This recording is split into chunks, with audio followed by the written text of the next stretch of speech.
Jeff Hathhorn, Odyssey Sports Director, joins us now on the Fan Morning Show. Kenny Pickett traded to the Las Vegas Raiders.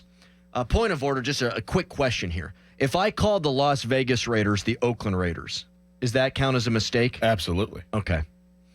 So I'm just going to say Raiders from here on out. Absolutely, that's a mistake. Right, Jeff? That's a mistake. Yeah, they are. They're not in Oakland? Or are they L.A.? Las Vegas, not even L.A. I will call the Chargers the San Diego Chargers. I think enough time has passed where we should not be making those mistakes anymore. Maybe you guys. Maybe you true radio professionals. Me, on the other hand, I mean, sadly for Kenny, it's just hard to figure out what team he's on now. Yeah, so that's three trades in his rookie deal. What was your reaction when you saw that go down, Jeff? I mean, you knew something was going to happen with Cleveland, but you knew that Vegas had an opening, and because people thought, oh, Skylar Thompson or Mason Rudolph, and when I saw that, my first thought was like, man, this kid, all he does is work hard and hasn't had the best results, but I guess the good thing is, listen, the team wants him. And then I thought about the dynamic of 2 Saturdays from now and how Kenny's going to be in a QB room with Geno Smith, and then I kind of smiled. That's going to be good. Kenny never played West Virginia, right? He did not.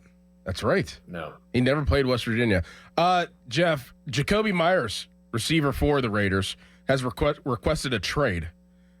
They just signed Amari Cooper. It's the first time we heard Amari Cooper's name actually be brought up nationally in months. Right. We've been talking about him a lot, maybe for the Steelers, but they signed Amari Cooper like a 1 year for $3-4 million deal. Jacoby Myers requests a trade.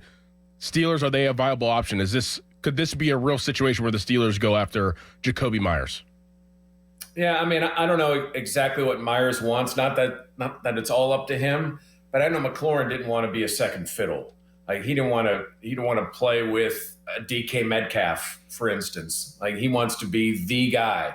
I'm assuming Jacoby Myers wants to be the guy. It's on the last year of his deal. If he's just willing to play and showcase himself, yes, I would make that trade. It's about $10 million. They've got the cap room. They made a move at punter that saved him even a little money. So yes, I would make that deal. I would add him to the mix. Now, I don't know what the viability really of that happening is, but yeah, I would absolutely entertain that. Jeff, real quick, we're going to jump all over the place with you this morning. Roster cutdowns by 4 p.m. today. Do you think that the money savings had a lot to do with keeping Corliss Waitman? I think maybe if all things were equal, why don't we save a little money or get a little bit younger? Not a lot, but a little bit younger.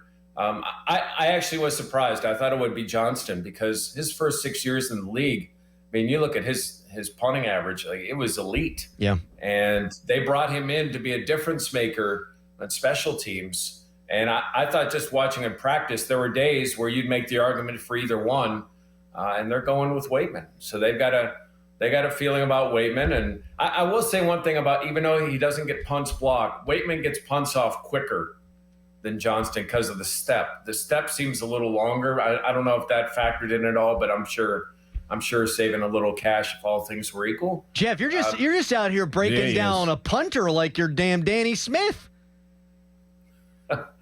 Sorry, I didn't have any gum. He gets it off quick, Dorin. He does. He knows what he's talking about. Can I just real quick interject before we get too far from the Kenny situation? No. Oh, okay, fair enough. Yeah, go ahead. By the way, we got to try to get Gino and Kenny on the Week of the Backyard Brawl. I'm sure Kenny will be real happy to come on our station. He loves us. He loves you. Did the Steelers fail Kenny, Jeff? And do you think that quarterback X, whom they're going to draft in the first round of 2026, is landing in a better situation than Kenny was? Oh, yes. Yes. I mean, look at the offensive line. Just let's just start right there at the offensive line. And while Matt had a really nice year at Pitt, the offensive coordinator, and I think that's part of what Kenny's frustration is. It's like even not getting back. Like he had his best game in Cincinnati right after they got rid of Canada. And then he gets hurt and he can't come back because in his mind he's thinking, oh, this offense is for me now. Like, give me another shot. and then Mason goes in. I mean, it was listen, Kenny made mistakes.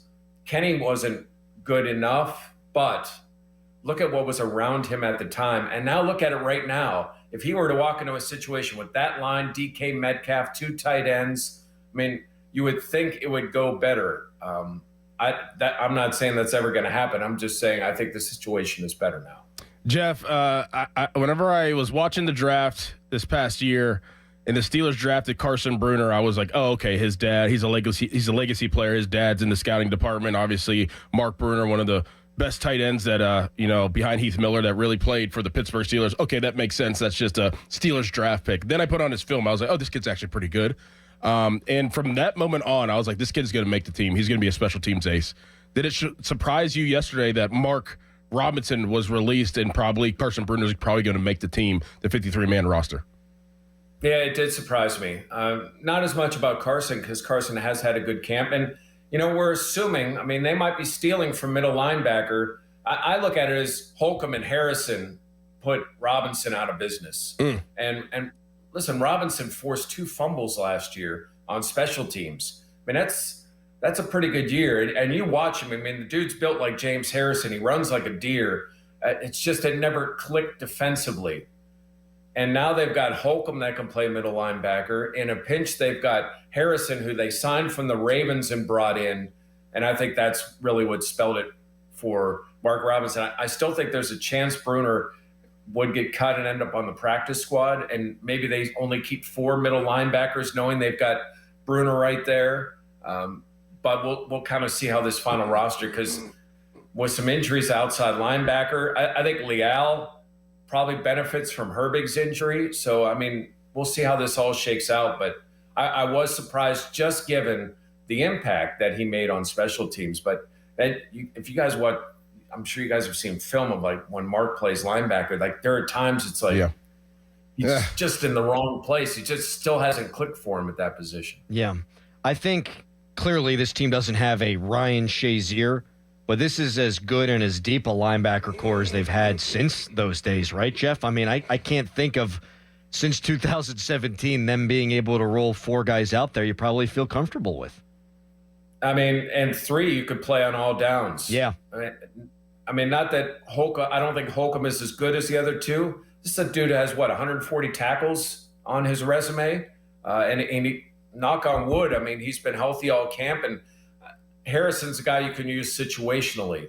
He's not a guy I want in there in passing downs, but he is a guy you could use situationally, more situationally than you would use a Landon Roberts, but he is a little downhill thumper. Good. Jeff, is Beanie Bishop getting cut? It's just the oddest thing. Him not being at the game, and then maybe he's in the pit locker room, Jeff. He could just be hanging out in there. No, that's the guy they got to watch out for is Christian Kuntz. Make sure he's true. That is true. He's sneaky too. He's sneaky. And of course, too. if there is somebody that would love to have a little fun with that, it would be Kuntz. Now, Jeff, just talking to you, I'm thinking all these great guests. We got to get Kuntz on this week. Yeah, we can. We can. Oh yeah, I talked to him the other day, and he's like, I still got some linebacker in me, and I don't know if they'd realize that I was over there until fourth quarter. So you better worry about his chest. Jeff, I'll tell you what. Quickly, Jerry Schmidt. That's a nice program they've got over there. Definitely. I'm just giving them their flowers. They put together a really nice program there. Jeff, on the topic of roster cutdowns, so we asked about Beanie, which is a weird situation.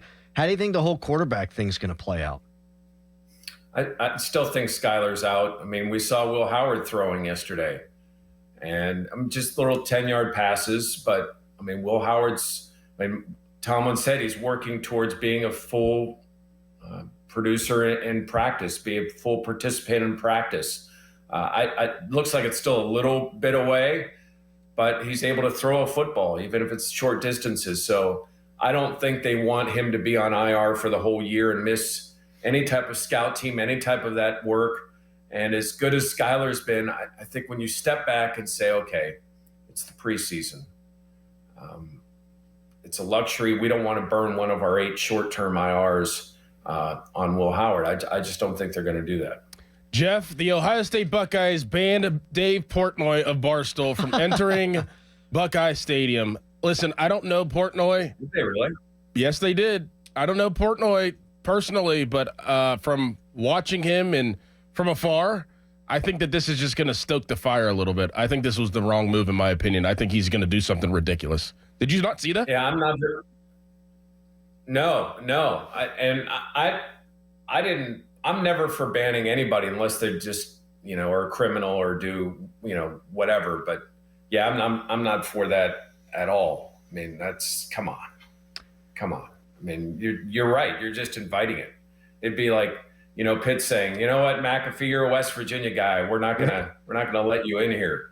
Yeah, that's exactly right. Yeah, that's exactly right. If College Game Day were on Pitt's campus and EJ Borghetti, who I think is just accruing more and more power, if he was like, "Yo, you can't let McAfee on campus," Connor Stallions said that he could get Portnoy into the stadium, Jeff, which got a good chuckle out of all of us.